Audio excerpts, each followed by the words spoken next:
How's it going, everybody? Today I'm reviewing the new film Annabelle Creation, the prequel, I guess, to the first Annabelle, which again was a prequel to The Conjuring. So it's kind of like a double prequel. It's a little confusing. This movie takes place in the 50s or 60s, I believe, and basically the origin story of Annabelle and how she created and how she came to be this terrifying doll that we see in The Conjuring. Now, I'm not the biggest horror fan in the world, as if any of you viewers know.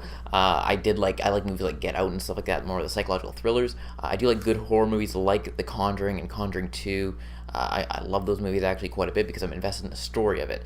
This one I heard getting some decent reviews, so I'm like, okay, I will check this one out. I'll give it the benefit of the doubt. I'm not big into these movies. I heard the first Annabelle wasn't good. I didn't see it. So I'm like, I'll give this a shot.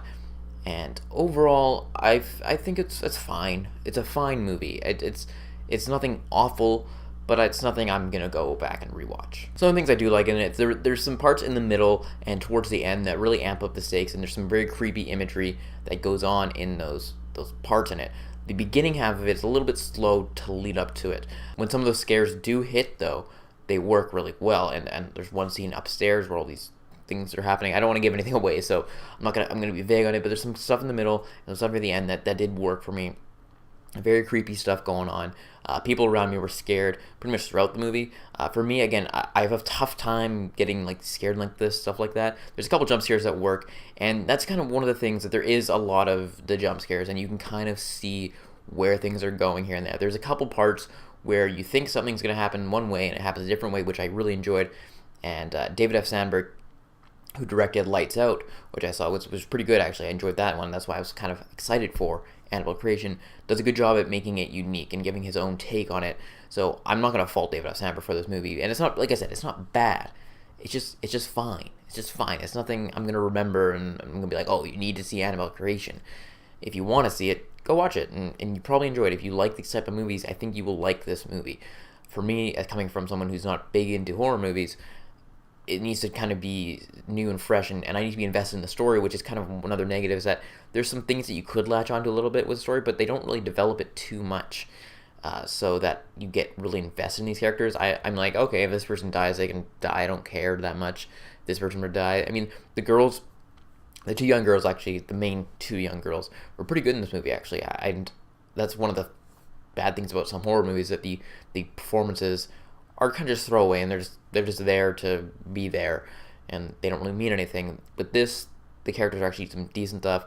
Again, they don't do the smartest things like in horror movies. Sometimes they just do stupid decisions and all that. But there is some fun to be had in this thing. It's fine. It's serviceable. If you want to see it, go check it out. If you don't, well, maybe pass on it and wait for something a little bit better. There are some good tie-ins, though, to the Conjuring franchise. I won't give any of that away. If you haven't seen it, there's one mid-credit scene and one post-credit scene. So make sure to save for that, especially the end one. I think the end one is really good. It ties it in with the whole Conjuring universe, and I think you'll appreciate that one. But I'll keep this one short and sweet. Again, there's some scary parts, some not so scary parts for me at least. Some things that just, again, some predictable elements to it. Performances were decent in it. Annabelle is still creepy. It's a creepy doll. It's creepy to look at. I got kind of there's some parts where I almost was laughing at the way the doll was looking, though. It's kind of like so creepy that it was funny almost, which is kind of weird to say. But anyways, if you're interested in Annabelle, go check it out. With all that said, I give it a movie rating of a 6 out of 10. I think it's a serviceable movie. It's fine. It doesn't harm anything. There's some scary parts in it, some not so scary parts in it. Check it out if you want to. Again, my enjoyment rating will also be a 6 out of 10. I'm probably not going to revisit this one. I'd rather go watch The Conjuring or The Conjuring 2 again. I'm excited for the spin-offs that they're doing. I think they're working on The Nun next, and also I believe they're putting into develop also a Crooked Man, which is also 2 spin-offs from the second one. So those I'm actually looking forward to, I think, a little bit more, because I think those are a little bit scarier type elements, especially that Nun's really creepy, and the Crooked Man was great in The Conjuring. So let me know if you are looking forward to, or if you've seen Annabelle Creation, in the comment section below. Again, be sure to like this video and subscribe to my channel for more videos each and every week. Also, be sure to follow me on the new app called Stardust. So search it up in iOS or Android. Follow me at Brad Thomas. Great way to see my early reactions to movies and TV shows, so definitely check that out. So that's it, and I'll talk to y'all later.